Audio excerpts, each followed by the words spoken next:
everything. Thank you. That is amazing. Thank you. Oh my god. That is amazing. I got it on Amazon.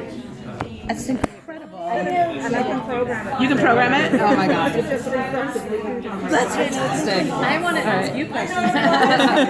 Dirtiest thing you ever put on. You know what? I used to wear it to the school when I worked at, so I have not been No. Yeah, do not program anything that might show up. And wait, if you hit the wrong button. Hi, everybody. Hi. How are you all today? Good. How are you? Good. How are you enjoying Comic-Con? I know y'all been plenty of times. I'll tell you, this year, we just got here last night, so it's not as hot as usual. Thank flipping God. It seems like the streets are livelier, but the halls are quieter, so it's really interesting.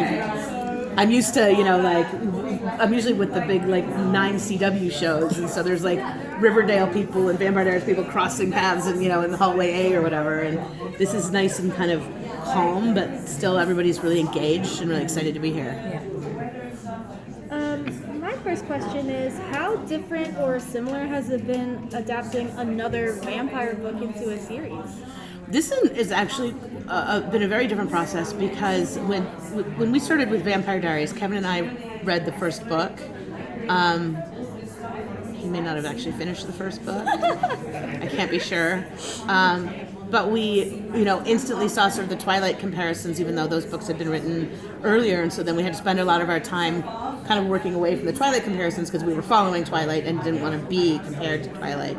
So we took a lot of liberties, and then decided early on not to take a look at the other books in the series. Whereas this, I read all 6 books back when they were published, reread all 6 books when we decided to make the show, and remembered in rereading the 6 books how much I loved them the first time around and how good they were. And so then it's just like you take 6 books in a series, you put up everything you love about it on the wall, and then it's about building the puzzle of the true adaptation of how can we both be loyal and true to what we love about this series as fans, but also be storytellers that are building a series that has to go on for many years, that might have things outside of the books that still feel all organic And to that that. feels really relevant now, and because they came out a while ago, so sort of the why now of it is always super important. And when we reread them, it's everything that we saw was about this class system that wasn't working. There's this system that is not working, that these women are up against it. These 2 best friends from different classes, that the system is challenging them, and it's not working. So what do they do about it? So we were like, that is what everybody's thinking about right now, but you get to do it in this way, in metaphor, with vampires and castles and all the things. So it's kind of a beautiful way to tell the tale now in the color. So, how happy do you think that die-hard fans of the book are going to be with the treatment of the source material and what's going to be on screen? It's a good question because I don't want to speak for them. We have spent this whole last 2 days talking about how important their love for the books is to us and how important our love of the books is to the show. That being said, there is a lot of stuff that we made up out of our own heads. Always in the spirit of what Rochelle did in the books, always. But, it's 15 years later, we, wanted to make sure there was queer representation in the show. We wanted to make sure there was all kinds of inclusivity in the show, that we really did attack the class bias and the elitism, and, with a much heavier hand than perhaps she did in the books.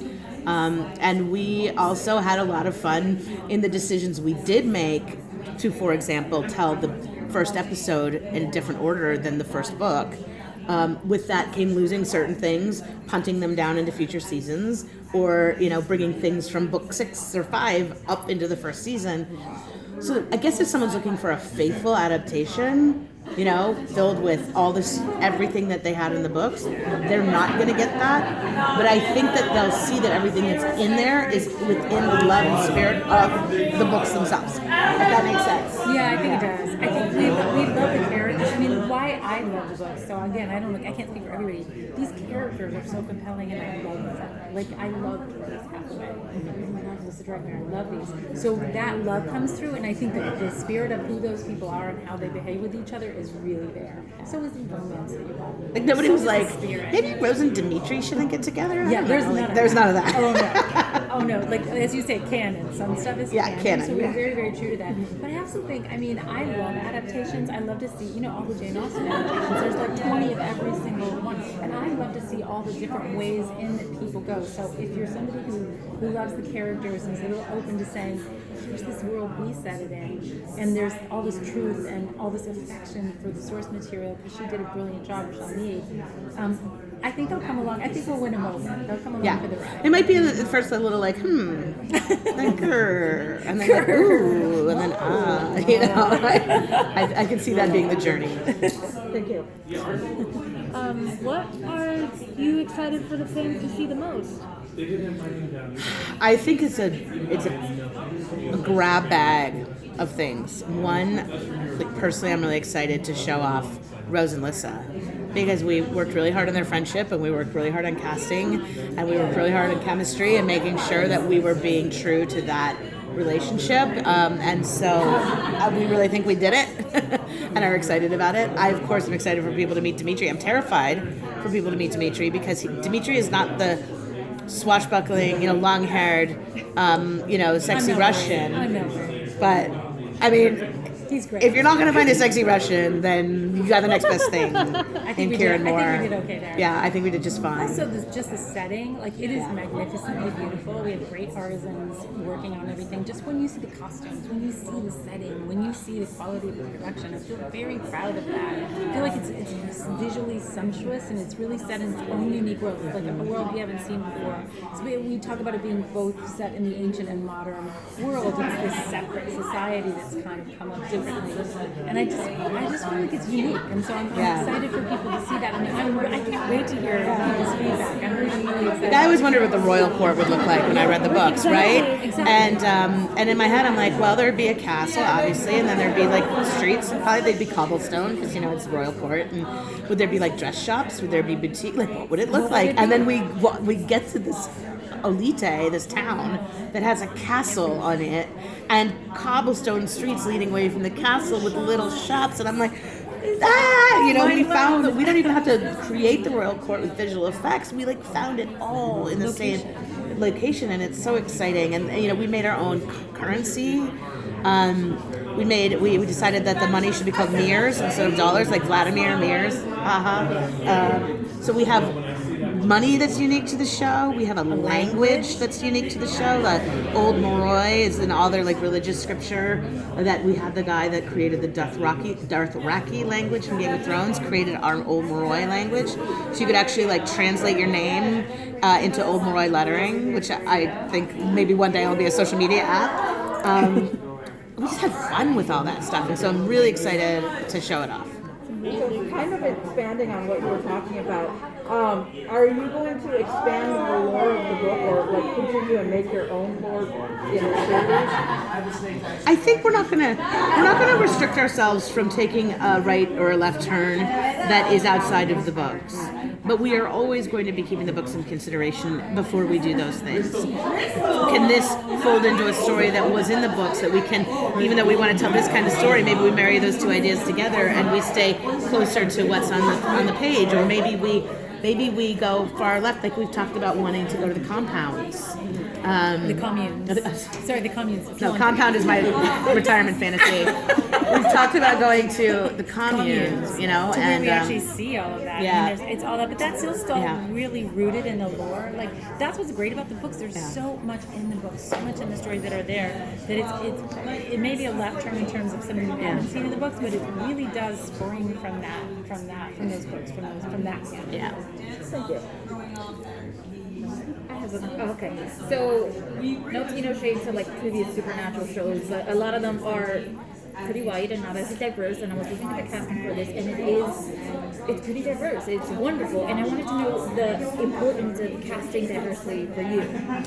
Oh, well, I mean, my God, talk about somebody who really had a hard lesson to learn early on, I think I come from a generation of television showrunners who sort of follow the rule of colorblind casting and make sure there's, you know, a couple people that aren't white, and then everyone goes on with their lives, you know, and that ultimately was a real mistake then, and it had a negative impact on storytelling itself, because then not prioritizing it on the screen then meant you weren't prioritizing it in your writer's room, and you weren't prioritizing it on your crew, and you basically just had a bunch of white people making TV shows about white people, myself included. So representation has been my biggest priority pretty much since I woke up to realize that I'd been doing it all wrong. And this show is sort of like the peak of that, because the top of that hill thus far, because what we had to do in this show is not only did we say, look, you know, this show needs to not be just filled with a bunch of white Americans. This show needs to feel global. This show needs to represent a lot of different faces and a lot of different cultures. But also, then we had to really debate, like, should Rose be black? Because Rose is in a submissive position. She's in essentially indentured servitude. And if Rose is black, then are we accidentally saying something we didn't mean to say? And we debated this for hours in our writer's room, which thankfully was filled with wonderful black people. And even they would say, one of them would say, I don't think so. I don't think she should, because I do think it sends the wrong message. And somebody else would say, I want my daughter to be able to see this heroine on screen who looks like her.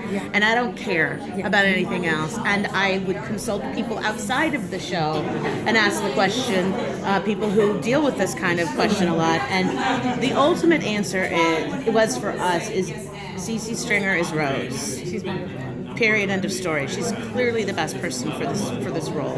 So now, what do we do to make sure that we don't put CeCe into a Bonnie Bennett situation?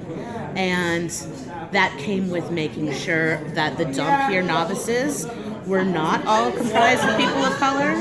That casting that the rich royals were also people of color, so it didn't feel like white savior. I mean, we went down all the roads and we were so careful. And it still probably screwed some things up, but we really did. We were so thoughtful about it, and it was that important to us to make sure that we learned from, I learned from past mistakes, but we as a group, we're trying to do the right thing in this show to really paint a picture of what the world looks like. And then here's the thing, it's the upside of it is what is so patently obvious, is you end up getting a better show, a better cast, a better story, a story told in a better way. And that's what was the greatest thing. This cast is extraordinary, and we had the luxury of casting around the world. We had the and like everything that you said held true. But it was always the best person came in. You're like, that is this character. That is undeniably that character. And so the combination of things actually made it all better. And when we finished casting, and then took a look at our ensemble, having chosen who we wanted for every part, we realized there are 3 white people in this ensemble of 10, and incidentally 2 of them are queer. So, you know, it works in all the ways it's supposed to. When you open your mind up to everything and you make it a priority, you find yourself casting the best people, and it really, you know, and then you have a poster that reflects the world in the right way. Thank you so much. Yeah, thank you. So much. Thanks for asking. No, honestly, the writer's room is the most important. It is the most thing. important. And like, Lesson learned no, the hard I'm here way. for it. No, writer's room, I'm here for Yeah. it. Like, I love this. Yeah. Thank you. Thank you.